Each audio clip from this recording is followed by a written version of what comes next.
नवरात्रि के तीसरे दिन पूजा के समय पढ़े ये व्रत कथा, प्राप्त होगा माँ चंद्रघंटा का आशीर्वाद। धार्मिक मत है कि शारदीय नवरात्रि के तीसरे दिन श्रद्धा भाव से माँ चंद्रघंटा की उपासना करने से साधक की सभी मनोकामनाएं यथाशीघ्र पूर्ण होती है।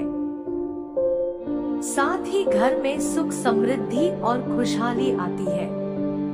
अगर आप भी माँ चंद्रघंटा की कृपा के भागी बनना चाहते हैं, तो विधि पूर्वक माँ की पूजा उपासना करें। साथ ही पूजा के समय व्रत कथा का पाठ अवश्य करें। शारदीय नवरात्रि के तीसरे दिन माँ चंद्रघंटा की पूजा अर्चना की जाती है। साथ ही उनके निमित्त व्रत उपवास रखा जाता है।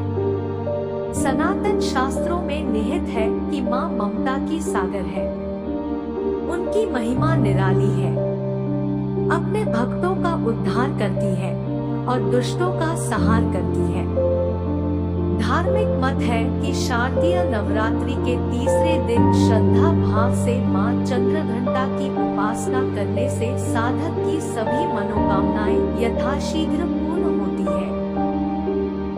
साथ ही घर में सुख समृद्धि और खुशहाली आती है।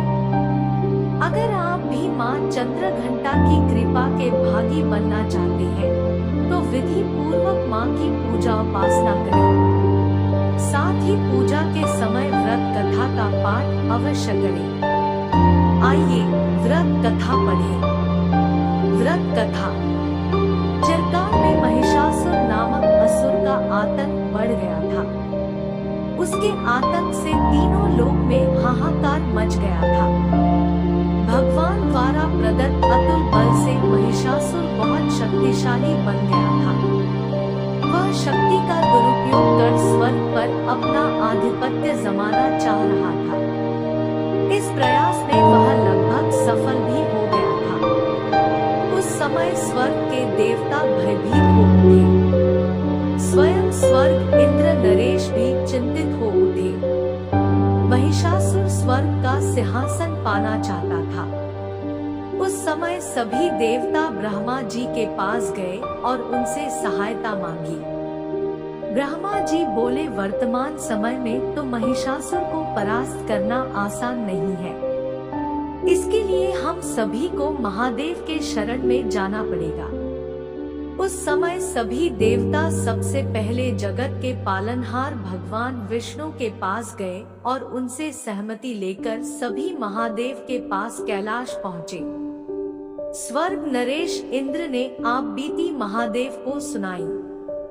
स्वर्ग नरेश इंद्र की बात सुन महादेव क्रोधित होकर बोले, महिषासुर अपने बल का गलत तरीके से प्रयोग कर रहा है। इसके लिए उसे अवश्य दंड मिलेगा। उस समय भगवान विष्णु और ब्रह्मा जी भी क्रोधित हो उठे और उनके क्रोध से एक तेज प्रकट हुई। यह तेज यानी ऊर्जा उनके मुख से प्रकट हुई। इसी ऊर्जा से एक देवी प्रकट हुई। उस समय भगवान शिव ने देवी माँ को अपना त्रिशूल दिया। भगवान विष्णु ने अपना सुदर्शन चक्र दिया। इस प्रकार सभी देवताओं ने देवी माँ को अपने अस्त्र शस्त्र दिए। तब माँ चंद्रघंटा ने त्रिदेव से अनुमति लेकर महिषासुर को युद्ध के लिए ललकारा। शास्त्रों में निहित है कि कालांतर में माँ चंद्रघंटा और महिषासुर के मध्य भीषण युद्ध हुआ। इस युद्ध में माँ के प्रहार के सामने महिषासुर टिक न सका। उस समय महिषासुर का वध कर माँ ने तीनों लोकों की रक्षा की। तीनों लोकों में माँ के जयकारे गूंजने लगे। कालांतर से माँ चंद्रघंटा की पूजा उपासना की जाती है। माँ अपने भक्तों के सभी दुख हर लेती है। साथ ही सुख समृद्धि और शांति प्रदान करती है। आता साधक श्रद्धा भाव से शारदीय नवरात्रि के तीसरे दिन माँ चंद्रघंटा की